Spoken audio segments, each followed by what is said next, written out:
நிகழ்ச்சிக்கு உங்களை அழைப்பதில் நான் மிகவும் மகிழ்ச்சி அடைகிறேன். இன்று நாம் பார்க்க போகும் வேத வசனங்கள் ஆசையை பற்றியது. 10 ஆசைகள் நம்மை சுற்றி சுற்றி அடித்து நம்மை நரகத்திற்கு கொண்டு போக ஆயத்தமாயிருக்கிறது. அவை அனைத்தும் பெண்ணின் மீதான ஆசைகள். உதாரணமாக ஒரு சிலவற்றை நான் உங்களுக்கு கூற ஆசைப்படுகிறேன். கண்ணினால் பார்க்கும் பொழுது ஏற்படுகிற இச்சை. சில இச்சைகள் சுவாசிக்கும் பொழுது அவர்கள் போட்டிருக்க சென்ட்டு, அவர்கள் போட்டிருக்கிற பெர்ஃப்யூமு, இதெல்லாம் சுவாசிக்கும் பொழுது நம்முடைய இச்சைகளை தூண்டும் விதமாக இருப்பது. மற்றவை இந்த இச்சையான வார்த்தைகளை கேட்கும் பொழுது காதிலே நம்முடைய பாலியல் உணர்வுகள் தூண்டப்படுகிறது.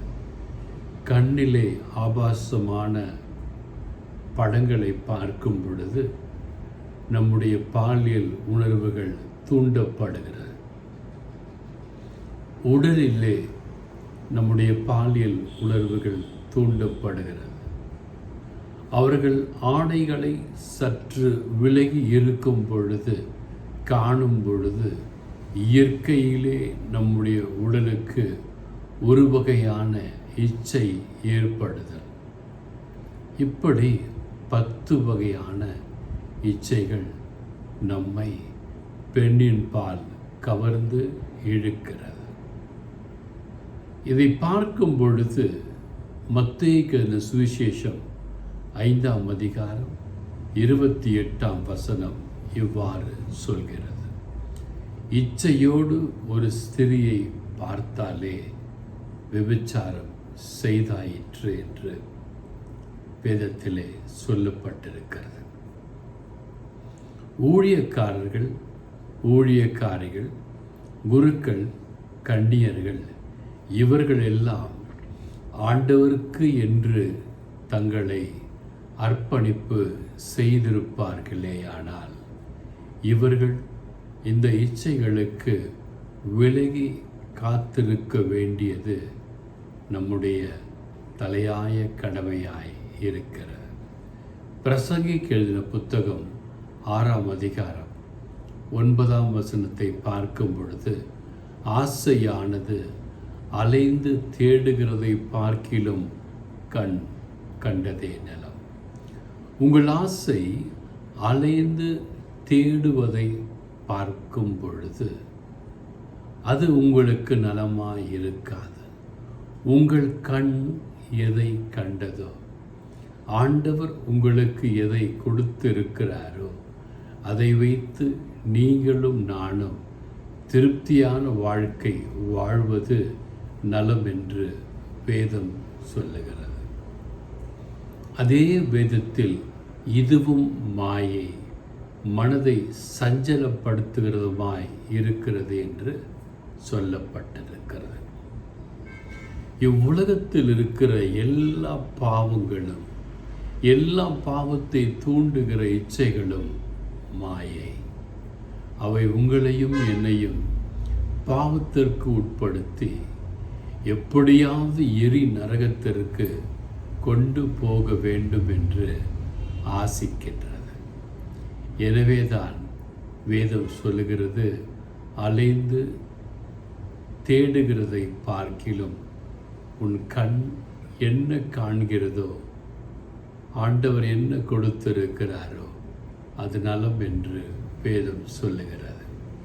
பிரசங்கி 6:10, இருக்கிறவன் எவனும் தோன்றும் முன்னரே பேரிடப்பட்டிருக்கிறான். இருக்கிற எல்லாரும், உலகத்தில் இருக்கிற எல்லாரும் அவங்க தோன்றும் முன்னரே அவங்களுக்கு ஒரு பெயர் வைக்கப்பட்டிருக்கிறது.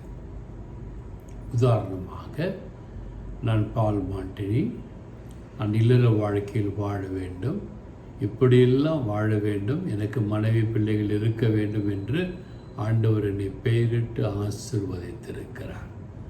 அப்படித்தான் ஊழியக்காரர்களும் ஊழியக்காரிகளும் குருக்களும் கன்னியர்களும் இவர்கள் இந்த ஆசையை விட்டு ஆண்டவர் பெயரிட்டதை விட்டு விலகி செல்வார்களே ஆனால் அது பாவத்தை நோக்கி செல்லுகிற வாழ்க்கையாயிருக்கும். அவன் மனுஷன் என்று தெரிந்திருக்கிறார். அவன் மனுஷன்தான், இப்படி தான் இருக்கணும் என்று ஆண்டவர் உங்களுக்கு ஒரு வரமுறை கொடுத்திருக்கிறார். அந்த வரமுறையின்படி நீங்களும் நானும் வாழ்வோமேயானால் நம்மை தலைமுறை வாழ்த்தும். தன்னிலும் பலத்தவரோடு போராட அவனால் கூடாது.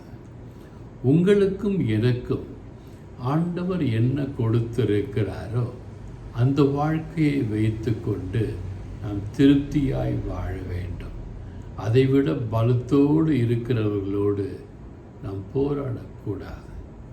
ஏனென்றால் உங்கள் வாழ்க்கை என் வாழ்க்கை போராட்டமாய் இச்சையிலே அமைய ஆண்டவராகிய இயேசு விரும்புவதே இல்லை. நீங்களும் நானும் மாறாக ஆண்டவர் குறிப்பிட்டுள்ள எல்லா மாயைகளையும் விலக்கிவிட்டு பரிசுத்தமாய் வாழ இயேசு உங்களையும் என்னையும் பெயரிட்டு அழைத்திருக்கிறார். அடுத்து, இந்த பாவ வாழ்க்கையில் நாம் போராடக்கூடாது என்று தேவன் சொல்லியிருக்கிறார். பிரசங்கி 6:10 பார்க்கும் பொழுது, இருக்கிறவன் எவனும் தோன்றும் முன்னே பெயரிடப்பட்டிருக்கிறான், அவர் மனுஷன் என்று தெரிந்திருக்கிறது, தன்னிலும் பலத்தவரோடு போராடக்கூடாது. அப்படின்னா நாம் என்ன பண்ணுறதுன்னா, அந்த இயேசு கிறிஸ்து கொடுத்த கட்டளைகளை நாம் அப்படியே கீழ்ப்படிய வேண்டும். பிரசங்கி 8:2 ஆண்டவராகிய தேவன் தெளிவாக சொல்லியிருக்கிறார், ராஜாவின் கட்டளையை கை கொண்டு நட என்று நான் உனக்கு எச்சரிக்கிறேன். இயேசு கிறிஸ்து உங்களுக்கும் எனக்கும் என்ன கட்டளை கொடுத்திருக்கிறாரோ அதை நீங்களும் நானும் கை கொண்டு நடக்க வேண்டும். நீ தேவனுக்கு இட்ட ஆணையின்படியே இதை செய். தேவனுக்கு பாருங்க, நீங்களும் நானும் ஆணையிட்டு கொடுத்திருக்கிறோம். என்னவென்றால், திருமணத்திலே நான் என் மனைவியின் கையை பிடித்து இன்பத்திலும் துன்பத்திலும் சுகத்திலும் சுகவீனத்திலும் உன்னை என் மனைவியாய் ஏற்றுக்கொள்கிறேன்.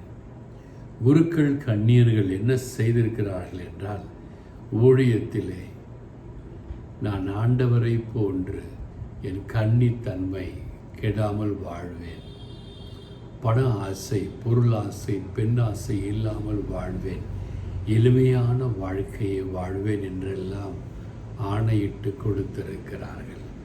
அவ்வாறு ஆணையிட்டு கொடுத்ததை செய்யாமல் இருக்கும் பொழுது தேவனுடைய ஆசீர்வாதம் உங்களுக்கும் எனக்கும் இல்லாமல் போய்விடும். அதை தான் பிரசங்கி 8:4 தேவன் தெளிவாக சொல்லுகிறார், ராஜாவின் வார்த்தை எங்கோ அங்கே அதிகாரம் இருக்கிறது. அந்த இயேசு கிறிஸ்துவின் ராஜாவின் வார்த்தை உங்களிடத்திலும் என்னிடத்திலும் இருக்குமே ஆனால் அங்கு அதிகாரம் இருக்கிறது. அந்த அதிகாரத்தை வைத்து உங்களாலும் என்னாலும் பேய்களை ஓட்ட முடியும், நோய்களை குணப்படுத்த முடியும், வேதனைகளை களைந்து போட முடியும், சமாதானத்தை உண்டு பண்ண முடியும், சண்டைகளை வேரோடு பிடுங்கி போட முடியும். அவ்வாறு உங்களால் என்னால் போட முடியவில்லை என்றால் நம்மிடத்திலே ராஜாவின் வார்த்தை இல்லை என்று தெரிந்து கொள்ள வேண்டும். எனவே இந்த பெண் கவர்ந்து இழுக்கின்ற கவர்ச்சி மாயையிலே நீங்களும் நானும் விழுந்து விடாதபடிக்கு ஒவ்வொரு ஊழியக்காரனும் ஊழியக்காரியும் குருக்களும் கன்னியர்களும் விழுந்து விடாதபடிக்கு ஆண்டவர் கொடுத்த 10 கற்பனைகளை 10 commandments கடைபிடித்து ஆண்டவரை போன்று எளிமையான வாழ்க்கையை வாழ நீங்களும் நானும் முயற்சி செய்ய வேண்டும் என்று தேவன் விரும்புகிறார். சாத்தான் உங்களையும் என்னையும் எவ்வளவுதான் அலைக்கழித்தாலும் அந்த அலைக்கழிப்பிலிருந்து நீங்களும் நானும் தப்பித்து தேவனுடைய வார்த்தையை எடுத்துரைக்கின்ற சிருஷ்டிகளாய் நீங்களும் நானும் மாற வேண்டும் என்பது தேவனுடைய பிரியமாயிருக்கிறது. எனவே பிரசங்கி 6:9 சொல்லப்பட்டது போல ஆசையானது அலைந்து தேடுகிறதை பார்க்கிறோம். நம் கண் கண்டது நலம். இயேசுவை நாம் கண்டிருக்கிறோம். இயேசுவின் வார்த்தை தினந்தோறும் கண்ணால் படித்து கொண்டிருக்கிறோம், காதால் கேட்டு கொண்டிருக்கிறோம். வார்த்தையின்படி நீங்களும் நானும் நடப்போமே ஆனால் அது நலமாயிருக்கும் என்று இயேசு விரும்புகிறார். இதை கடைபிடித்து தான் பாருங்களேன், இதை முயற்சி தான் செய்து பாருங்களேன். நீங்களும் நானும் நலமாயிருப்போம். God bless you all.